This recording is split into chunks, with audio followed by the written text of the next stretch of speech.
Саламатсызбы?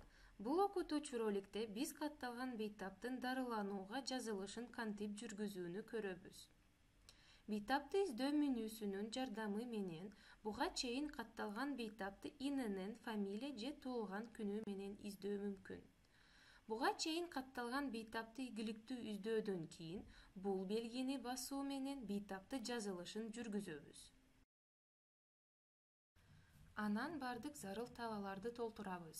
Оору баянын номери, бөлүм, палатасы жана ооруканага келген датасы.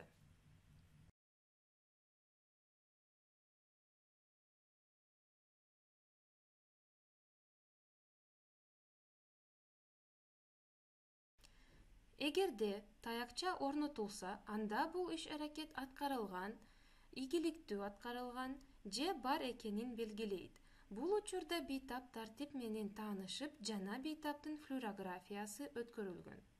Бардык талаалар толтурулгандан кийин сактоо баскычын басабыз. Эң сонун, биз бул бейтапты дарыгерге бөлүмдө дарыланууга жазуусун ийгиликтүү өткөрдүк. Эми азыр бейтаптын дарыгерге дарылануунун үчүн жазылганын текшеребиз. Катталган бейтапты сунушталган издөө менюсу менен издейбиз, мисалы фамилиясы менен. Бул бейтап дарыланууга ийгиликтүү жазылганын жана дарыгер менен кабыл алына элеги көрсөтүлгөн. Мындан ары дарыгер өзү бейтапты кабыл алат.